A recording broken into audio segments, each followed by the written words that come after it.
నా పేరు బుర్కల శ్రీనివాస్ గౌడ్, గ్రామం నిర్మట, మండలం చండూరు, జిల్లా నల్గొండ. టీఆర్ఎస్ సీనియర్ నాయకుల్ని. టీఆర్ఎస్ సీనియర్ నాయకునిగా టీఆర్ఎస్ హయాంలో 10 సంవత్సరాలు ఉంది సార్. 9.5 ఏళ్ళు ఎలాంటి అభివృద్ధి కార్యక్రమాలు చేశారు సార్? 10 సంవత్సరాలలో మా ఊరిని సస్యశ్యామలంగా చేసిండు. 2 సర్పంచులు ఉన్నా కూడా, ఇప్పుడున్న సర్పంచ్ కూడా వచ్చినా కూడా నిధులు ఇవ్వట్లే ఎమ్మెల్యే రాజగోపాల్ రెడ్డి. అందుకే ఇప్పుడు అభివృద్ధి చేయలేకపోతుంది సర్పంచ్.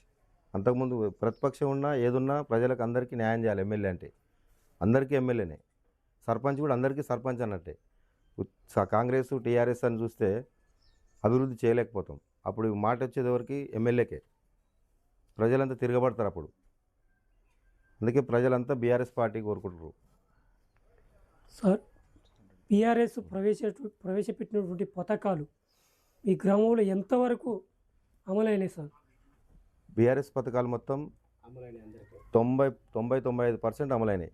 ప్రతి ఒక్కరికి అందినాయి. అవి కూడా కళ్యాణ లక్ష్మి కానీ, ఇప్పటికైతే కళ్యాణ లక్ష్మి చెక్కులే ఇవ్వట్లే ఎక్కడ కూడా మా విలేజ్కి ఇప్పటి వరకు. ఇప్పుడు సీఎంఆర్ఎఫ్ రిలీఫ్ ఫండ్ కూడా ఇప్పటివరకు మా ఊళ్ళు ఇప్పటివరకు ఒక్కరికి కూడా ఇవ్వలే. అవి ఎక్కడ పోతున్నాయో తెలియదు. ఏమనంటే టీఆర్ఎస్ వాళ్ళు పోతే మీరు టీఆర్ఎస్ వాళ్ళు మేము తీసుకోము, మా ఎమ్మెల్యేనా కాదు అప్పుడు మరి. సార్, అట్లాగనే మాజీ ఎమ్మెల్యే ఓడిపోవడానికి ప్రధాన కారణం ఏంటి సార్? మాజీ ఎమ్మెల్యే ఓడిపోవడానికి కారణాలు ఏం లేవు. రాజగోపాల్ రెడ్డి అనేది వాస్తవానికి మా మునుగోడు నియోజకవర్గంలో ఇప్పటివరకు కుసుకుంట్ల ప్రభాకర్ రెడ్డి ఎక్కడ కూడా డబ్బు వంచకుండా గెలిచినాడు 2 సార్లు. ఈయన మొత్తం డబ్బు ఎదజల్లి గెలుస్తూ ఉండే ఎప్పుడు. మొన్నటిసారి ఆ డబ్బుతోటే ఈ ప్రజలు సర్పంచులు కావాలన్నా కూడా ఇబ్బంది అవుతుంది. ఆయన నేర్పిన విద్య అది. సార్, అట్లాగనే ఉప ఎన్నికలు వచ్చినప్పుడు ఈ గ్రామం ఎలాంటి అభివృద్ధి కార్యక్రమాలు జరిగింది సార్? ఉప ఎన్నికల తర్వాత దాదాపు ₹1 కోటి వరకు సీసీ రోడ్లు కానీ, మట్టి రోడ్లు కానీ, చాలా లింక్ రోడ్లు కానీ, మట్టి రోడ్లు అయితే పోపించిండు 1 ఇయర్లో కుసుకుంట్ల ప్రభాకర్ రెడ్డి. అట్లాగనే సార్, రానున్న స్థానిక ఎన్నికల్లో మీ పార్టీ అధికారంలోకి వస్తుందా? వస్తే మీరు ఎలాంటి సూచనలు? ఖచ్చితంగా 2.5 సంవత్సరాలలో 2 సంవత్సరాలు అధికారంలోకి వస్తుంది. 100% 200% వస్తుంది. వచ్చిన తర్వాత ఖచ్చితంగా 100% కాకుండా 200% అభివృద్ధి చేస్తామని కూడా చెప్తున్నాం సార్. అట్లాగనే సార్, ఇప్పుడు అధికారంలో ఉన్నటువంటి కాంగ్రెస్ పార్టీ 99 రోజులు మాత్రమే పరిపాలన చేస్తుంది, ఆ తర్వాత ప్రభుత్వం కూలిపోతుందని అంటున్నారు సార్. అది ఎంతవరకు వాస్తవం? ఇక అది వాళ్ళది అబద్ధం అనేది నిజం అనేది తర్వాత వాళ్ళ దగ్గరనే ఉంటుంది. కూలిపోయేది ఉండేది ప్రజల చేతుల్లోనే ఉంది. అది ఎమ్మెల్యేలు మేము కూలగొడితేనే కూలేది కాదు. అది ఖచ్చితంగా అభివృద్ధి జరుగుతుంది. ఏది టీఆర్ఎస్ గవర్నమెంట్ వస్తేనే అభివృద్ధి జరుగుతుంది.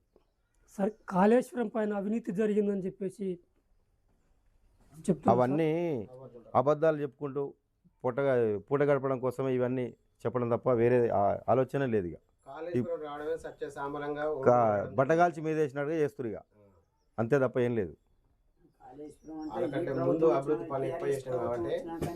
ఖమ్మం ఇక్కడ 3 మంత్రులు, అక్కడ 3 మంత్రులు, వీళ్ళు పంచుకోవడం తప్ప ఏ నియోజకవర్గం నిధులు ఇవ్వట్లే. ఇక మేము అప్పుడు మా సర్పంచ్ కానీ ఈ ప్రతిపక్ష పార్టీలు ఎవరుగా డెవలప్ అయ్యేది ఎట్లయితారు? అభివృద్ధి ఏం చేస్తారు? ఎవరేం చేయలేరు. ఇక వచ్చినా కూడా వాళ్ళ కార్యకర్తలే చిన్న వచ్చిన వాళ్ళ కార్యకర్తలకే ఇస్తుండే. ఏదో 5 లక్షలు 3 లక్షలు ఫండ్ ఇస్తే కథం, అప్పటికే క్లోజ్. పట్టించుకోవడమే లేదు. ఇక మీ సీనియర్ నాయకులుగా మీ గ్రామ ప్రజలకు మీరు ఏం చెప్పదలుచుకున్నారు సార్? మేము మా ప్రభుత్వం వస్తుంది కాబట్టి వచ్చిన తర్వాత మేము 100-200% అభివృద్ధి చేస్తామని చెప్తున్నాం.